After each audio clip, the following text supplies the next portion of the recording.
Baik, pendengar Ria 897, yang ini kisah daripada pendengar kita, datang daripada siapa nama kejap mana pula email saya ni. Okey, Assalamualaikum Kisi. Waalaikumsalam. Nama saya Noni. Apa khabar Noni?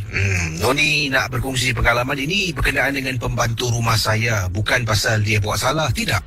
Tapi saya ni tinggal di tingkat 2 di kawasan Tampines. Dan rumah saya lah, saya tak nak sebut blok mana. Rumah saya ni di Tampines, betul-betul belakang tingkap dapur rumah saya, pernah ada kes wanita terjun diri dan mati di tempat kejadian. Pada waktu wanita tu terjun diri, pembantu rumah saya ni sedang berada dekat tingkap dapur dan sedang nak jemur pakaian. Belum lagi jemur tangan dia ni baru nak keluarkan gala tau. Tiba-tiba dari atas, zoom jatuh depan mata pembantu rumah. Tapi dia tak perasan. Dia ingatkan yang jatuh tu adalah pakaian. Cuma dia kata dengar bunyi impak yang begitu kuat sangat. Pembantu rumah saya pun lalu menjenguk daripada tingkap. Alangkah terperanjatnya apabila pembantu rumah saya menjenguk, dia ternampak mayat orang yang terjun diri berkecai, hancur betul-betul di bawah tingkap dapur rumah kami di Tampines. Jadi begini kisahnya. Setelah dia nampak, dia terus tercegat seketika dan tak boleh buat kerja. Semangatnya mula turun dan dia muram, tak boleh berfikir, seringkali termenung. Sampaikan saya ni meneguh. Pada mulanya saya ingatkan dia ada masalah, sebabnya dia tak pernah pun menunjukkan hal-hal macam yang disebutkan tadi. Saya tanya padanya, "Tuti, kenapa dengan kamu ni Tuti? Ya, ibu lihat kamu ni seringkali sedih-sedih." "Enggak ada apa-apa Bu, enggak ada apa-apa." Pendengar misteri jam 12. Begini, sebenarnya dekat belakang tu dah kecoh dah. Saya pun tanya pada pembantu rumah, "Tuti, kamu tahu enggak di belakang rumah tu ada orang mati terjun diri?" "Ya Bu, aku tahu," kata pembantu rumah. "Saya ni bertugas penuh masa dengan suami. Jadi pembantu rumah ni kerjanya adalah untuk membantu saya lah. Bantu bersihkan rumah, jaga ibu saya. Dan pada hari kejadian tu, ibu saya tidak tinggal bersama dengan saya. Ibu saya menetap di rumah adik saya untuk lebih kurang 2 minggu. Jadi pembantu rumah ni sedang lakukan kerja rumah, nak jemur baju, ternampak benda tu. Malam hari Kisi, bila saya dengan suami tengah tidur, saya dengar pembantu rumah Tuti, Tolong, jangan gangguin aku, tolong." Saya pergi ke bilik pembantu. Tuti, hei Tuti, kenapa dengan kamu ni?" Ibu, aku takut Ibu, tolong Ibu, tolong." "Kenapa dengan kamu ni? Ya, udah 2 hari kamu macam ni." Jadi pembantu pun beritahu, "Itu hari bila ada orang yang terjun, aku berada di tingkap dapur, di jendela dapur. Aku mau jemur pakaian. Lalu aku dengar ada benda jatuh. Aku lihat dari jendela, kelihatan di bawah blok rumah orang tu terjun dan meninggal. Mayatnya berkecai." "Jadi kamu lihat? Kamu nampak?" "Aku nampak Bu. Sekarang kemana saja aku lihat, kemana saja aku pandang, dia akan ada di sana Bu. Dalam tidurku juga dia hadir Bu. Aku takut Bu." Tuti jangan takut ya. Tuti istighfar. Nanti esok kita berubat ya." "Ya Bu, ya." Pendengar misteri jam 12. Saya terpaksa tidur bersama dengan pembantu rumah. Kesian saya melihat dia. Dia pun telah pun banyak membantu keluarga saya, Kisi. Nak tak nak saya tidur dengan pembantu rumah. Saya temankan dia. Memang benar, Kisi. Tengah baring dekat katil, dia cuba lelakkan mata, dia kejut. Ibu, tolong aku boleh enggak? Tolong aku tutup tingkap Bu. Dia ada di tingkap Bu." Kisi, bila saya dengar pembantu Pembantu rumah saya cakap macam tu walaupun saya tak nampak. Siapa yang tak meremang, Kisi? Saya bangun, menghampiri tingkap rumah, meremang, Kisi. Saya pun tariklah langsir dan kembali ke atas katil. Peringkat misteri jam 12. Bila berjumpa dengan pakar pada keesokan harinya, saya tidak bertugas, saya ambil cuti kecemasan, bawa pembantu rumah pergi berubat. Kata pakar ni, kemungkinan besar yang pembantu rumah saya terkena badi mayat. Badi mayat ni macam-macam cara boleh terkena.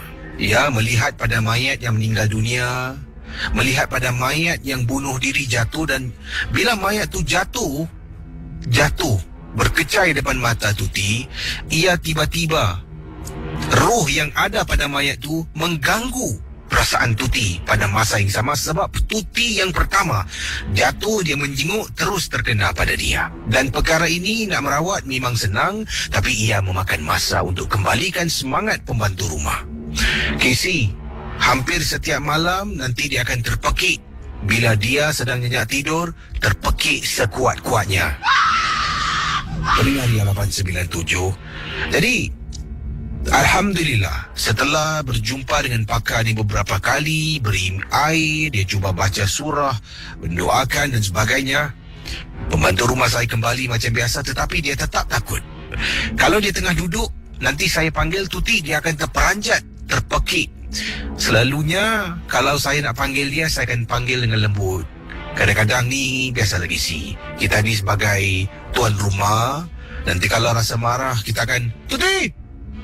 Dia akan terperanjat. Saya sejak hari itu akan cuba bercakap baik-baik dengan dia, dan saya pun tak naklah menimbulkan keadaan yang tegang bersama dengan pembantu yang ternampak wanita mati akibat terjun diri dari tingkat atas.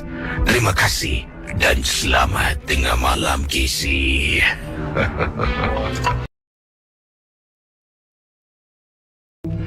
Baik pendengar Misteri Jam 12, kisah berikut ini yang ingin dikongsi sama di Ria 897 entah benar ataupun tidak.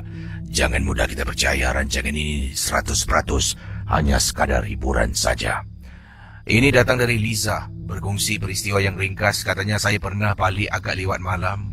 Bila balik itu, saya sedang berjalan dekat kolong blok Casey. Saya dengar telapak kaki orang ikut dari belakang.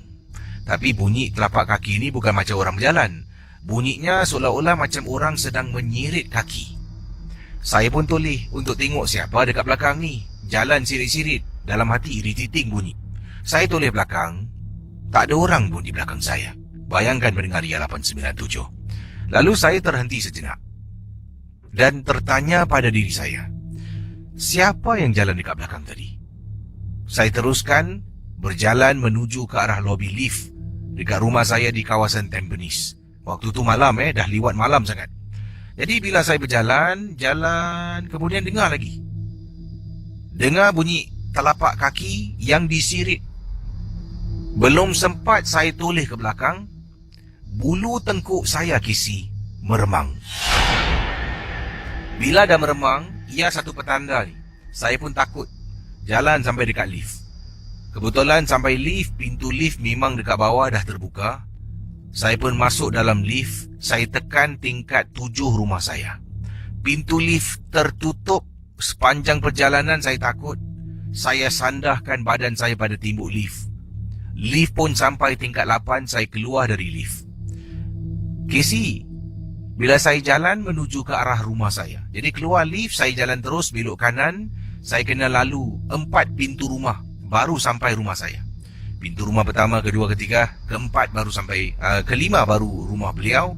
Jadi katanya apabila sedang berjalan, bunyi telapak kaki itu masih kedengaran dekat belakang.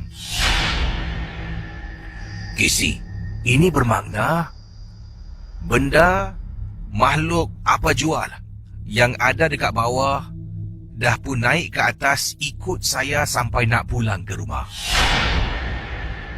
Saya pernah dengar diceritakan dalam Misteri Jam 12, kalau ada sesuatu yang kita rasakan ikut pulang ke rumah, kita jangan terus masuk rumah. Dia boleh masuk dalam rumah kita dan dia boleh duduk dalam rumah tak nak keluar.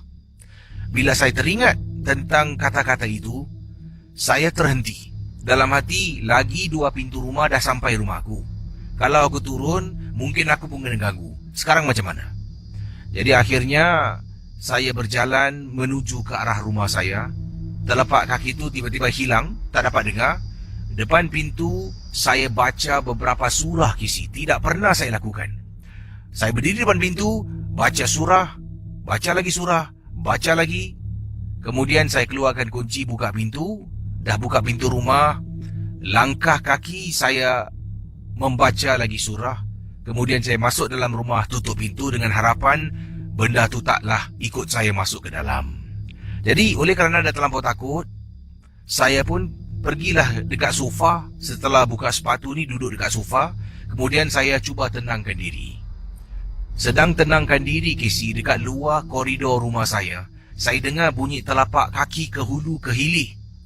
Ini menandakan yang dia tak dapat masuk ke dalam rumah saya. Jadi benda tu dekat luar rumah, dia ke hulu, ke hilir, ke hulu, ke hilir. Dengar Casey, sirit-sirit kaki. Selepas beberapa minit, dia hilang. Bunyi itu tidak lagi kedengaran. Barulah saya boleh mandi, siapkan diri, makan dan terus tidur. Peristiwa yang tak dapat dilupakan, Casey. Terima kasih. Dan juga selamat tengah malam. Itu dia pendengar Ria 897 bersama dengan saya, Casey, dalam Misteri Jam 12. Ini datang daripada Muhammad Fadli yang berkongsi peristiwa di sini. Katanya ini berlaku dekat rumah makcik saya di kawasan Teluk Belanga, Casey. Waktu tu saya ke sana sebab makcik saya masak sesuatu dan suruh saya datang rumahnya untuk ambil lauk lah. Jadi saya ni menunggang motosikal seorang diri. Rumah makcik Fadli ni bertempat di Teluk Belanga. Dan Fadli pula tinggal di Commonwealth, tidak jauh lah agak dekat sedikit lah. Jadi makcik saya memang kalau dia masak sesuatu, nanti dia akan telefon lah, tanya, Fadli kau kat mana?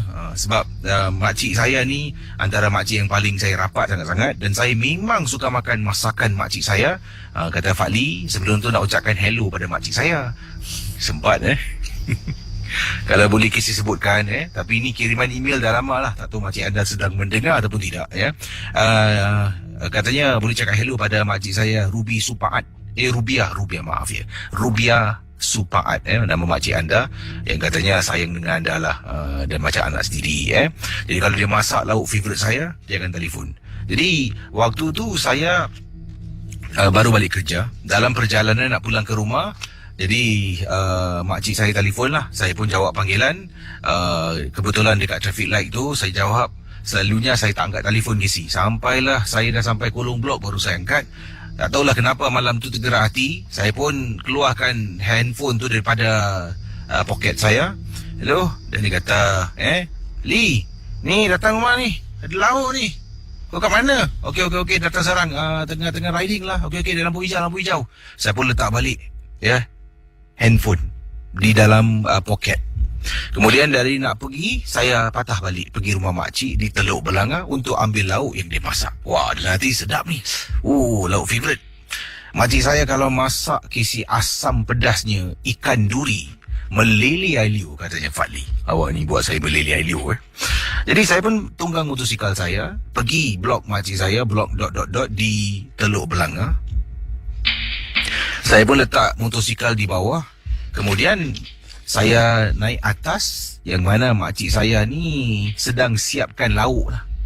Adik saudara saya ada dalam rumah, masih belum tidur lagi. Dia pun salam saya pun duduk. Kemudian sedang duduk ni, makcik saya suruh adik saudara saya, katanya, Aina, itu kat luar tu tualang angkat. Lupa pula aku nak angkat. Jadi adik saudara saya keluar, pergi koridor rumah, dia angkat tuala, dia masuk balik dia kata, wah, Abang Fadli datang dengan girlfriend Kemudian, kau tak panggil kawan-kawan naik atas? Kata makcik saya lah, girlfriend? Kau seboleh je, kau datang seorang lah. Ya ke, datang seorang? Nak tengok kat bawah, dekat motor abang ada orang tengah duduk, perempuan duduk, datang, nak bedik lah, abang park kat bawah kan? Makcik saya cakap lagi, dah lah Fadli, dengan makcik pun kau nak malu-malu Fadli. Panggillah dia naik atas.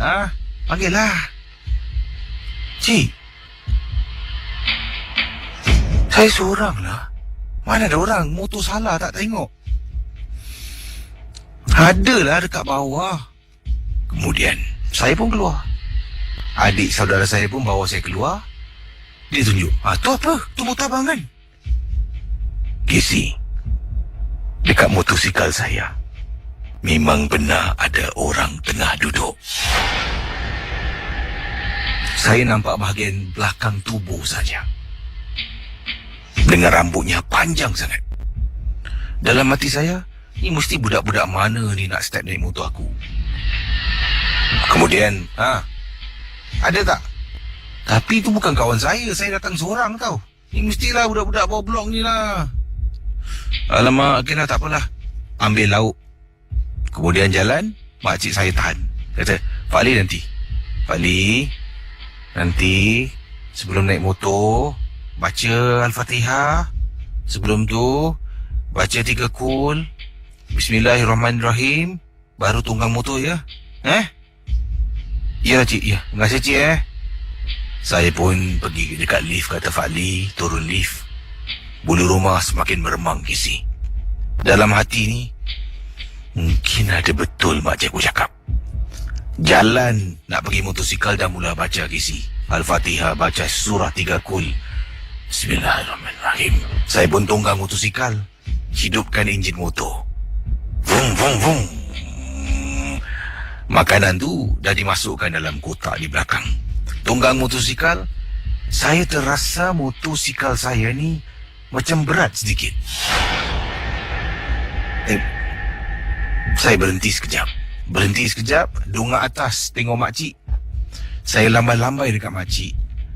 Makcik angkat tangan dua, kiri dengan kanan, tunjuk macam seolah-olah suruh saya baca doa. Toleh tengok atas. Cik, bye. Bye, cik. Pendengar ya, makcik saya dapat lihat tingkat atas angkat tangan dua-dua. Dan dia goyangkan tangan macam baca doa. Mungkin dia nampak sesuatu yang saya tak lihat. Tengah duduk dekat belakang motor. Selepas makcik saya buat tangan macam tu, meremang bulu rumah saya. Saya pun letak kaki kiri kanan. Belum lagi nak tunggang motor, saya baca lagi Al-Fatihah 3 kul. Dan saya cakap, dengan nama Allah, aku nak pulang dengan selamat. Tolong jangan naik motor aku. Saya angkat kaki, masuk gear, tekan minyak, bergerak. Tak rasa berat isi. Terima kasih. Selamat tengah malam kepada pendengar Misteri Jam 12. Ini kiriman dari pendengar kita yang bernama Syarifah, berkongsi pengalaman beliau. Kiriman email dikirimkan kepada saya ke alamat ria@mediacorp.com.sg. Nama saya Syarifah dan saya pendengar Misteri Jam 12 berasal dari Perlis. Dan katanya di sini, ini berkenaan dengan gambar Kisi dalam rumah. Nenek dah pun meninggal dunia. Tetapi nampaknya kegiatan-kegiatan yang arwah nenek suka lakukan kadangkala masih lagi berlaku dalam rumah. Antaranya, nenek saya ni suka duduk dekat satu kerusi. Ini adalah kerusi rotan yang digunakan oleh nenek saya. Dia suka duduk di kerusi rotan tu. Pagi hari kadang-kadang dia duduk memandang ke arah tingkap luar rumah. Sampailah kadang-kadang ke petang dia duduk, malam nanti dia bangun tidur pun dia suka duduk dekat kerusi yang sama. Dan kerusi ni pula, kalau nenek duduk, dia akan menghasilkan bunyi rotan. Boleh kedengaran jelas dan kita kenal sangat-sangat kata Syarifah dengan bunyi rotan tu. Perkara yang lain, nenek saya juga ada satu radio kecil. Radio kecil ni adalah radio FM, yang mana ada butang untuk tukar-tukar saluran. Nanti kalau butang ni terlanggar sedikit, dia akan tertukar saluran yang lain. Jadi, ia adalah manual radio kata beliau ni. Radio yang manual, kena tolak-tolak cari frekuensi lah. Nanti kadang-kadang dengar, nenek saya nanti dia akan duduk, Dia akan ambil radio kecil tu, letak dekat tepi telinga, tangan jari tu dia akan tolak roda untuk tukar saluran. Nanti dia akan bunyi. Tukar saluran, tukar siaran ke stesen lain. Nanti bila dia dengar benda yang dia suka, dia berhenti kejap. Dengar. Nanti kalau dia suka lagu tu, dia akan menyanyi bersama. Kemudian lagu tak suka ataupun benda yang dia tak minat, dia tukar balik ke saluran yang lain. Begitulah. Bila nenek duduk dekat sofa, itu antara perkara yang dia laku.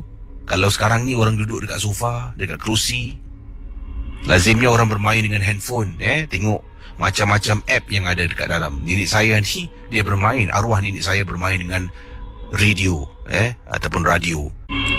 Nenek dah meninggal dunia. Dalam rumah masih ada gangguan. Dipendekkan cerita, gangguan ini telah pun mendapat perhatian ahli keluarga, mendapatkan perhatian seorang kononnya pakar perubatan. Dia datang ke rumah, dia periksa sana sini. Dalam rumah ada 2 gambar besar.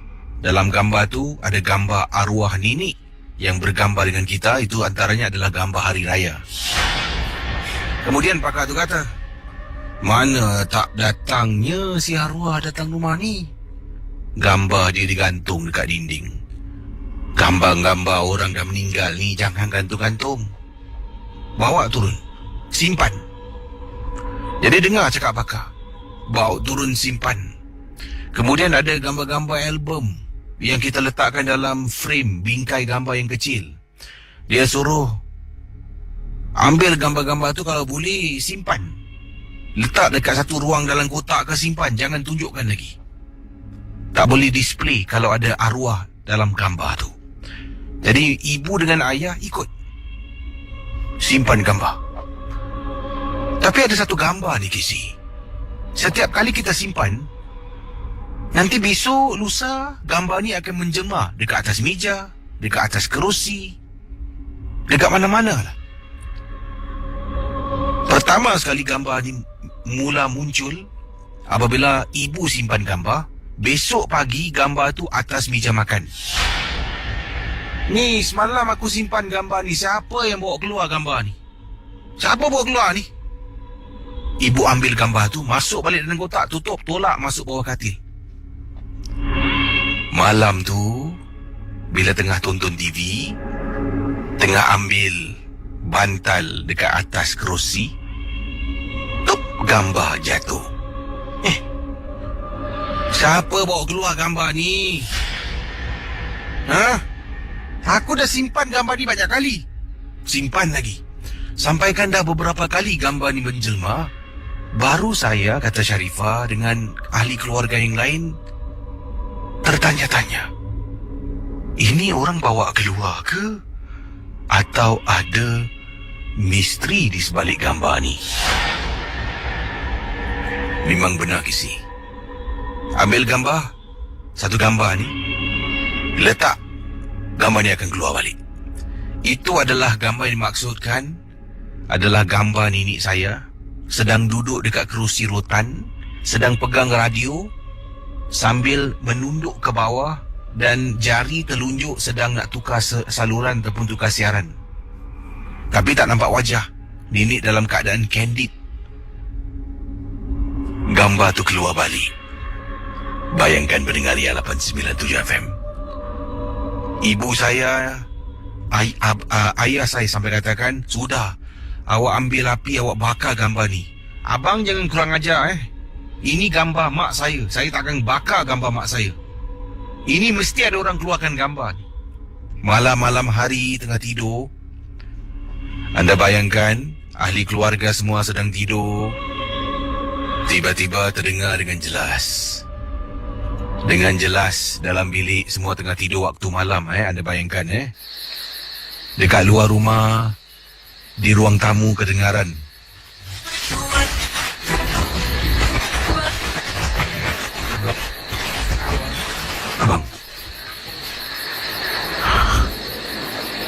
Abang dengar tak? Dengar bunyi radio arwah nenek. Seperti ada orang sedang bermain dan tukar-tukar saluran.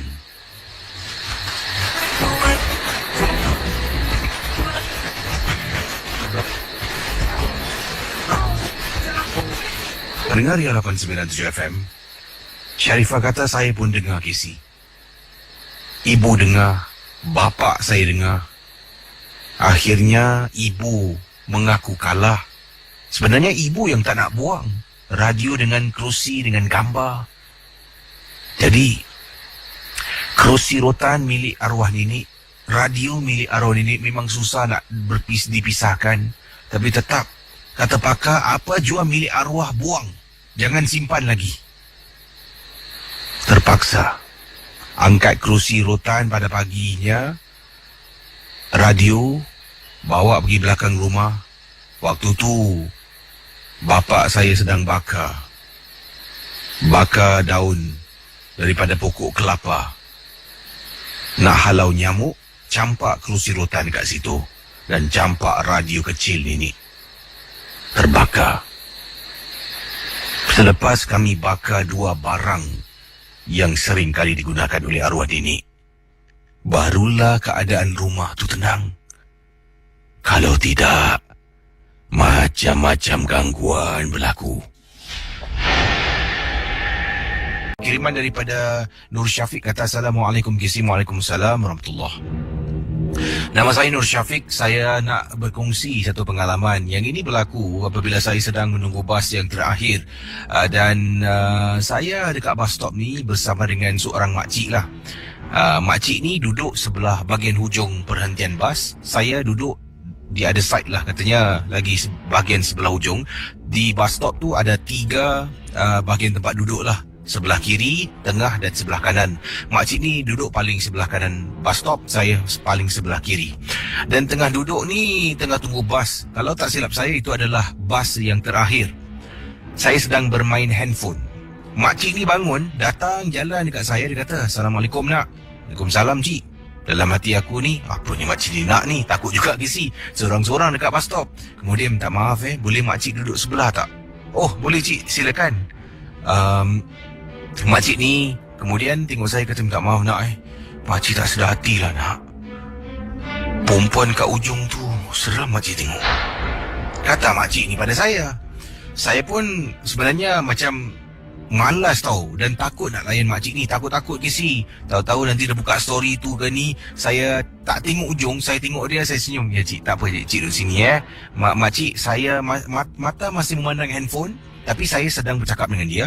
Makcik tunggu bas nombor berapa? Dia pun cakap lah, bas nombor sama dengan saya yang sedang tunggu. Oh, saya pun nak naik bas yang sama. Jadi pendengar Ria 897, bila bas dah sampai, saya dengan makcik tu pun berdiri, kita tahan bas. Dan makcik ni masih pusing, toleh. Dan saya kasih makcik ni naik dululah sebab dia takut sangat. Yang terperanjat apabila saya toleh, saya tengok dekat tempat duduk yang makcik sedang tenung dan katanya takut ada perempuan ni, menyeramkan. Tidak ada sesiapa pun yang saya nampak. Dan saya rasa curiga tau Casey. Daripada saya macam malas nak layan, mungkin makcik ni saja nak takut-takutkan saya. Dah masuk dalam bas, dah tap EZ-Link saya. Makcik ni pun duduk bahagian depan, betul-betul dekat belakang pemandu bas. Saya pun tengok makcik ni, saya tanya, makcik minta maaf, tadi makcik cakap nampak perempuan kan? Ada lagi tak? Ada, tu nampak tengah duduk tu. Kau jangan tengok dia sangat. Saya pun tengok makcik ni lain macam, saya jenguk dekat luar. Baik-baik saya nak duduk belakang, saya duduk depan Casey. Sepanjang perjalanan, terpaksa saya berbual dengan makcik ni. Makcik ni ajak chatting. Saya pun bercakap-cakap sampai dekat interchange dan kami pun pulang jalan berasingan. Tapi Casey, saya yakin makcik tu bukan main-main Daripada duduk seorang, diri dia bangun, jalan ke tempat saya, katanya nak duduk dengan saya, boleh tak? Dia takut perempuan dekat ujung duduk sebelah dia tu seram sangat. Selamat tengah malam kepada semua pendengar Ria 897. Jangan lupa untuk bersama dengan kami dalam rancangan Misteri Jam 12 #JomMG12. Ingat, apa jua gambar yang anda nak kongsi, apa jua mungkin komen yang anda ingin berikan, kalau boleh anda hashtag kan, #JomMG12. Jadi supaya senang saya mencari gambar-gambar yang anda kongsi dalam rancangan MG12. Pendengar Ria 897, Misteri Jam 12 sememangnya 100% hanya sekadar hiburan. Dan kisah yang pertama ingin saya bacakan kepada anda semua. Entah benar ataupun tidak, jangan mudah kita percaya. Sekali lagi peringatan pada semua. Ini kiriman daripada Kak Salma Kak Salma mana ni? Ini dia, Kak Salma Jumari yang ingin saya bacakan pengalaman beliau, dan katanya saya pernah tinggal sebagai seorang anak angkat bersama dengan seorang nenek inilah. Waktu itu ibu dan ibu bapa saya ni tidak berada di samping saya sejak saya kecil sampailah usia saya 18 tahun. Kedua-dua orang tua saya kisi, ya, kedua-dua orang tua saya memang sedih sangat-sangat, tapi apa daya, inilah hakikatnya hidup, kadang-kadang penuh cabaran. Bayangkan kedua orang tua kepada Kak Salma pada waktu dia kecil dahulu berada di penjara kerana kesalahan dan berada di penjara untuk lebih kurang 20 tahun.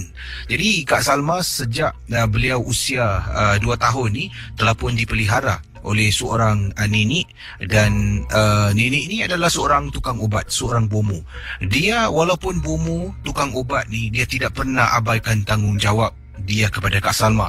Kak Salma bukanlah nak cakap cerita tentang Kak Salma diganggu, bukan. Tetapi lebih kepada pengalaman Kak Salma duduk dalam rumah tu, macam-macam kes yang Kak Salma pernah nampak.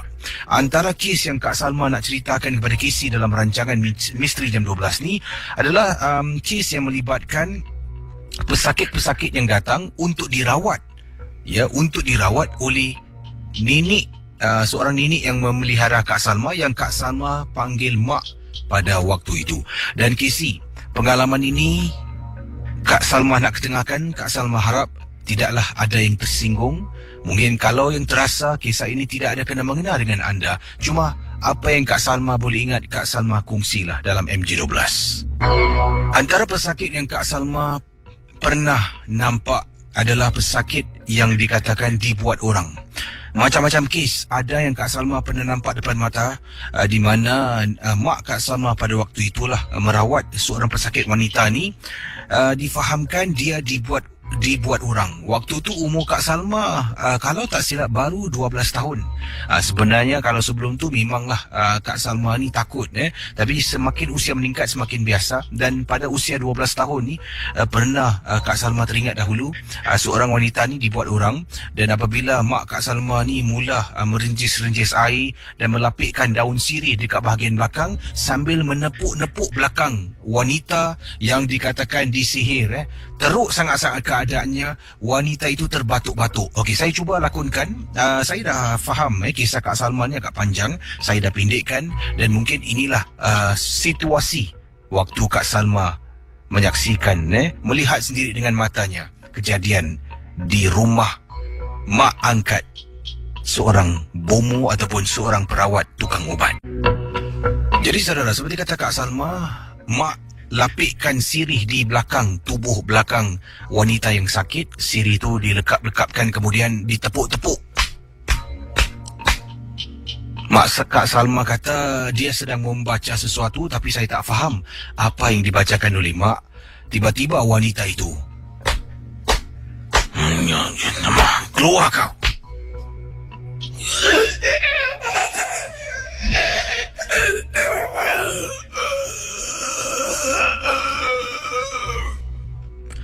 Pendengar ya, sebelum wanita tu muntah, wanita ni seolah-olah dalam keadaan kesakitan.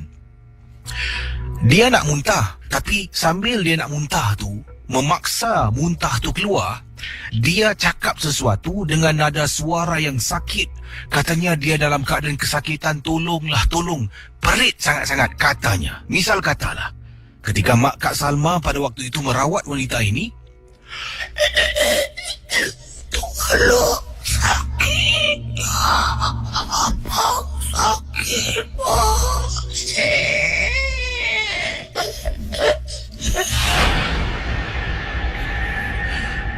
bila Kak Salma ternampak, terperanjat Casey dan kasihan melihat wanita tersebut. Tahu-tahu Casey, baru wanita tu muntah ke semuanya dalam besin yang diletakkan depan wanita tersebut. Semua keluar. Itu muntah yang pertama. Setelah habis selesai proses lah, saya tak nak cerita lebih panjang, nanti ada yang tak boleh dengar, ada pula yang nak termuntah.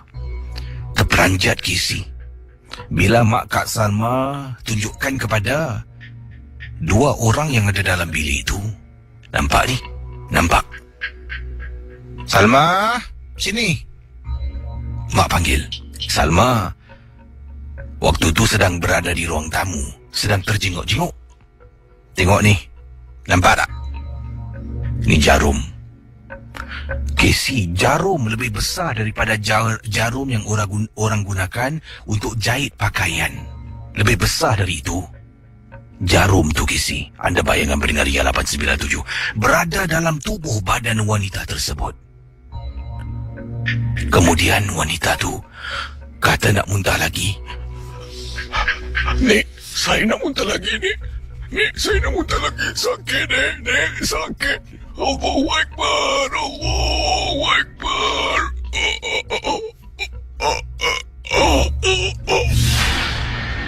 Pendengar Ria, saya lihat wanita tu tersiksa batinnya.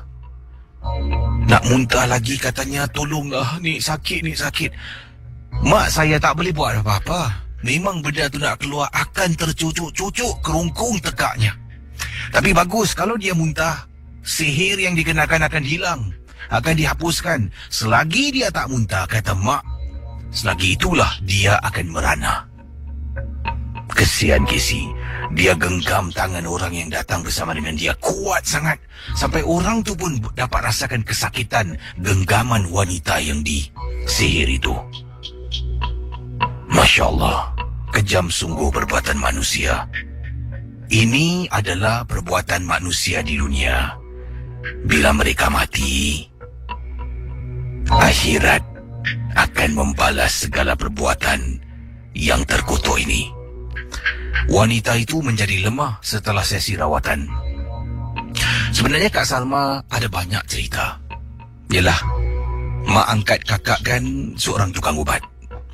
Bila dia meninggal itulah saat paling sedih sangat. Tapi Alhamdulillah, tidak ada satu saka pun yang diturunkan kepada kakak.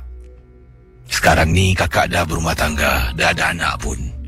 Tapi bila mengenang kenangan dahulu, memang tak dapat dilupakan. Terima kasih Casey. Dan juga selamat tengah malam kepada pendengar Misteri Jam 12. Selamat tengah malam kepada semua pendengar Misteri Jam 12. Saya Casey, berjumpa dengan anda sekali lagi pada tengah malam ini. Apa khabar semua? Saya harap anda semua dalam keadaan yang baik, yang sihat, dan terima kasih kerana mendengar Misteri Jam 12. Saudara, malam ini ada beberapa kisah akan saya cuba bacakan untuk anda. Seperti yang anda tahu, pada sepanjang minggu ini, saya tidak bekerja waktu malam. Malah saya bekerja pada waktu petang, pukul 6 sampai 10 malam. Dan sebenarnya rancangan-rancangan pada waktu malam telah pun dinasihatkan untuk saya mengetengahkan rancangan on-call. Saya akan cuba mungkin buat setengah-setengah, separuh-separuh kisah baru dan dicampurkan dengan on-call. Kalau saya perlu rekod selama 2 jam, memang tidak bermaya. Tapi kalau sudah bersedia, kita mulakan dengan kisah yang pertama pada tengah malam ini. Ini adalah kisah yang baru saya nak bacakan kepada anda semua. Sekali lagi, rancangan Misteri Jam 12, 100% hanya satu hiburan. Jangan mudah anda percaya, jangan terlampau taksub dengan apa yang anda dengar di Ria 897 FM dalam Misteri Jam 12. Apa kabar semua pendengar Misteri Jam 12? Nama saya Azhar, bukan nama sebenar, nama samaran yang saya gunakan. Satu ketika dahulu di kampung saya, ada satu pekerjaan yang mana pekerjaan ini dibayar. Tetapi tak semua orang berani untuk melakukan pekerjaan ini. Pekerjaan yang dimaksudkan adalah menjaga kubur bagi mayat ataupun jasad yang baru ditanam. Adalah mereka yang dalam golongan orang-orang yang menggunakan ilmu-ilmu ketika mereka hidup, seperti kubu-kubu bomo dan guru-guru silat. Memang ramai tidak tahu, Casey. Akan tetapi, kami ini dibayar. Bukan apa. Sebabnya bila guru-guru silat yang meninggal dunia ni pergi, ditanam jasadnya. Bila Tok Momo, Makcik Bomo, Nenek Bomo, Pakcik Bomo ni meninggal dunia, ada yang akan pergi ke kubur mereka. Jadi dalam 7 hari 7 malam, kubur mereka ni sentiasa menjadi tumpuan mereka yang sedang mendahgakan ilmu. Kubur mereka akan menjadi tempat pemujaan. Jadi oleh kerana itu, saya ni dengan beberapa orang kawan mengambil kesempatan ini untuk menyediakan khidmat kami menjaga kubur-kubur berkenaan. Tak semua, Casey. Hanya kubur-kubur yang tertentu saja. Pendengar Ria 897 FM. Pengalaman saya menjaga lebih kurang pada waktu itu dalam 7 atau 8 kubur seingat saya. Banyak kisah peristiwa. Kalau jaga, paling sikit 2 orang. Kalau seorang saya takkan buat, tak berani. Paling ramai 4 orang, Casey. Jadi lebih ramai yang menjaga, duit tu lebih kurang lah. Tapi kalau nak duit lebih kurang orang, berani itu harus tingkatkan. Jaga 2 orang dengan jaga 4 orang, lebih berani jaga 4 orang. Apa yang terjadi, ini merupakan tapak tanah perkuburan yang baru saja dikebumikan. Kami ini akan ikut rombongan untuk menghantar jenazah dikebumikan, dan kami konon-kononnya adalah orang terakhir untuk pulang. Tapi tidak, sebab hal ini tidak boleh diberitahu pada sesiapa pun. Jadi kami akan bawa tilam. Kami akan dirikan kemah kecil kalau ada. Taruh kimbis. Ya, kimbis. Alas kimbis, taruh tilam lipat kecil. Itulah tempat kami. Nak mandi bergili-gili, nak ke tandas bergili-gili. Tak ada orang pun untuk 7 hari 7 malam boleh meninggalkan tapak tanah perkuburan berkenaan. Jadi pada satu malam, ini kubur, Casey. Seorang nenek 104 tahun dia meninggal dunia. Dia adalah seorang bomo yang sungguh handal sangat-sangat. Apa ni? Korang bawa makan kan? Aku lapar lah. Kita makan yelah. Engkau bentang tu. Tu. Kimbis tu letak sini sikit. Wah, hari ni menu apa ni? Malam pertama, saya dengan beberapa orang sahabat, kita duduk makan sambil tu berborak-borak. Lazimnya kita akan nampak nanti akan ada cahaya lampu, Casey. Adalah nanti orang datang bawa lampu suluh dari jauh. Nanti kalau dia perasan ada orang yang menjaga kubur ni, mereka akan berhenti berlalu pergi. Nanti datang orang lain. Tapi malam tu, ketika saya dengan teman-teman menjaga kubur makcik yang meninggal dunia 104 tahun, beliau adalah seorang tukang obat. Beliau juga dikenali sebagai Nenek Ian. Bunyinya macam Nenek Kebayan, Casey. Tak tahulah adakah Nenek Kebayan ataupun Nenek Ian. Nenek Ian ni, Casey, ilmu pendamping dia memang dahsyat. Bila dia nak dikebumikan, tanah susah nak terima. Jadi apa yang terjadi, malam tu bukan orang datang, Casey. Saya dengan kawan tengah duduk makan, dengan bunyi cengkerik pada malam tersebut, tengah seronok berbual-bual, berborak-borak, bercakap-cakap. Sebab ini berlaku memang lama dahulu, sebelum wujudnya telefon bimbit yang canggih-canggih seperti sekarang ini. Tengah duduk bercakap, berbual dalam tapak tanah perkuburan dikelilingi dengan semak samun dan hutan. Saya dengan kawan-kawan semua dengar dengan jelas. Kau dengar tak? Jangan teguh, diam. Pertama kali kami disambut dengan bunyi suara sesuatu menangis. Seperti suara seorang perempuan. Casey, untuk 2-3 jam suara itu kedengaran, Bukan berterusan tetapi sekali-sekala.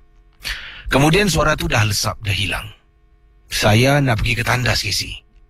Saya ingat lagi, minta seorang teman temankan saya. Jadi dia pun bangun, tinggal lagi 2, tengah duduk, 2 lagi saya dengan seorang teman pergi mencari bahagian-bahagian sudut-sudut yang sesuai untuk saya buang air kecil. Sampai dekat satu sudut, saya pun buang air kecil. Peringkat misteri jam 12. Sedang saya buang air kecil, saya berdiri, saya toleh ke belakang berbual dengan kawan.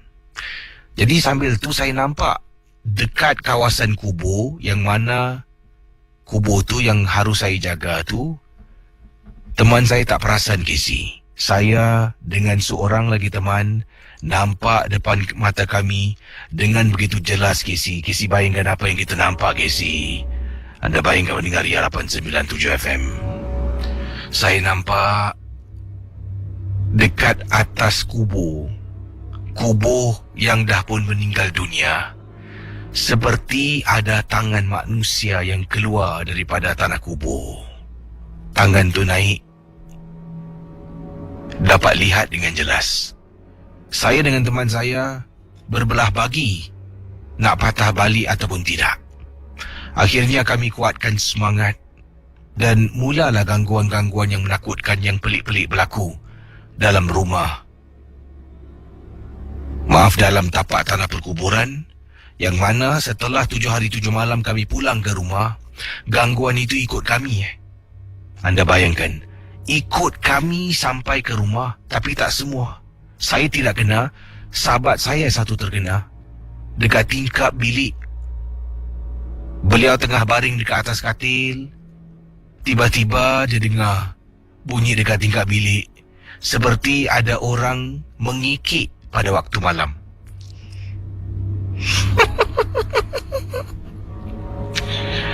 Bila teman saya toleh, katanya dia ternampak dekat tingkap seperti ada seseorang dengan wajah yang amat menyeramkan. Bayangkan pendengar Ria 897 FM.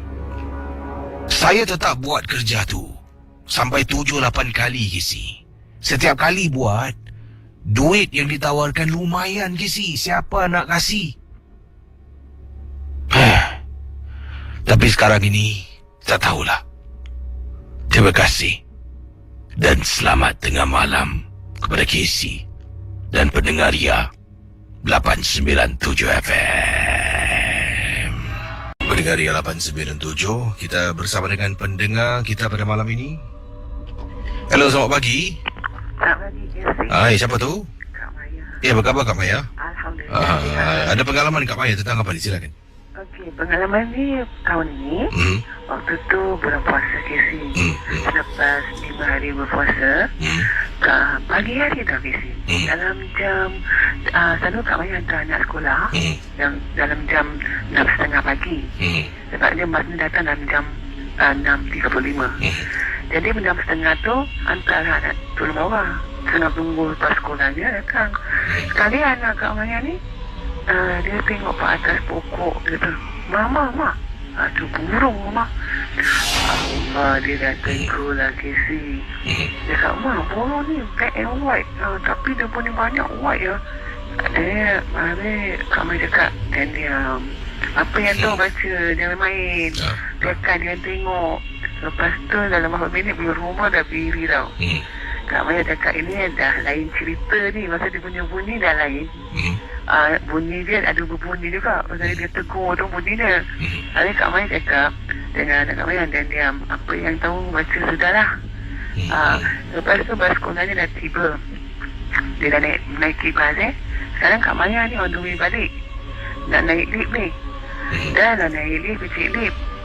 Dah masuk dalam lift, belum rumah masih beremang juga ni. Dan dia nak mati baca apa yang tahu lah kan. Bila dah sampai dekat tingkat rumah Kak Maya tu, bila dah sampai ke rumah, buka pintu, dah baca semalah, salam semua. Jadi Kak Maya masuk aja. Lepas tu kucing Kak Maya dah mengiau-ngiau. Kak Maya ingat dia nak makan. Selalu kalau dia mengiau, dia nak minta makan kan. Lagilah dapur bagi dia makan. Lepas tu Kak Maya duduk sekejap, duduk tak dining table tu, duduk sekejap.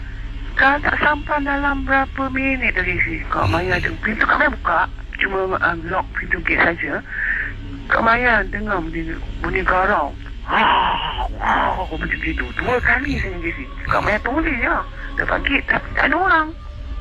Tapi Kak Maya cakap Astaghfirullahalazim. Kak Maya bangun, Kak Maya azan nak tengok. Kiri kanan memang tak ada orang. Terus Kak Maya cakap lah, aku tak kacau kenapa nak kacau ni kan. Pergi balik terpaksa sungguh kan. Kak Maya cakap gitu. Lepas Kak Maya ambil air yang Yasin tu, Kak Maya spray lah. Tu 2 kali saja dia bunyi-bunyi. Ada betul orang dia nak main-mainkan, mesti dia punya tapak kaki lari kan kiri. Ini bulan puasa tak kisi. Dalam kurang-kurang masa dalam 6.45. Waktu tu jam 6.45 pagi lah. Pada tahun ni juga kisi. Itulah satu kali yang berlaku lah. Waktu siang hari pada pagi lah. Nak berkongsi sama dengan kisi lah. Tapi so far Alhamdulillah lah. Itu dia gangguannya kisi. Terima kasih Kak Maya. Selamat pagi ya. Okey, terima kasih. Assalamualaikum. Waalaikumsalam Kak Maya. Terima kasih. Bagus. Kisah ringkas dan jelas daripada Kak Maya kita. 669-11897 dipersilakan.